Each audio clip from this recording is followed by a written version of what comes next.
Merasa sakit hati karena berhentikan dan telat menerima gaji selama 2 bulan, seorang mantan karyawan provider bersama rekannya nekat mencuri modul tower telekomunikasi di kawasan Kecamatan Cambai, Kota Prabu Muli. JH dan AL yang pernah bekerja sebagai teknisi tersebut kompak membongkar komponen tower dan mencuri sebanyak 3 modul WRFU dan 4 combiner. Aksi para tersangka dilakukan Jumat lalu dan mengakibatkan jaringan telekomunikasi di Prabu Muli terganggu. Pihak provider sendiri melaporkan tindak kriminal ke Polsek Cambai. Berdasarkan hasil pemeriksaan kita hari ini, barang-barang tersebut tidak bisa diperjualbelikan ke provider lain, sehingga dijual ke tempat barang rongsokan.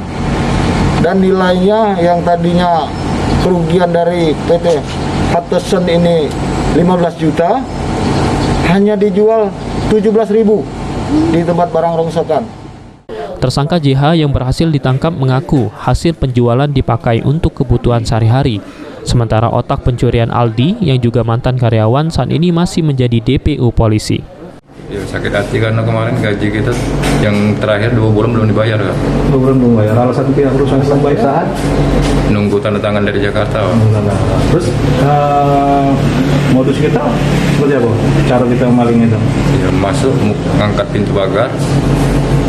Agus cuma muka bawa modulnya itu ya kan. Yang kawan itu dia motong-motong kabelnya, Pak. Oh, itu.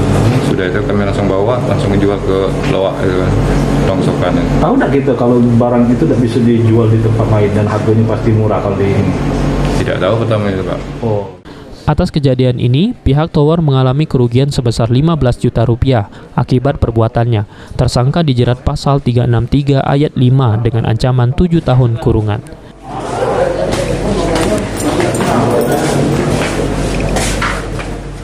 Beni Firdaus, PAL TV.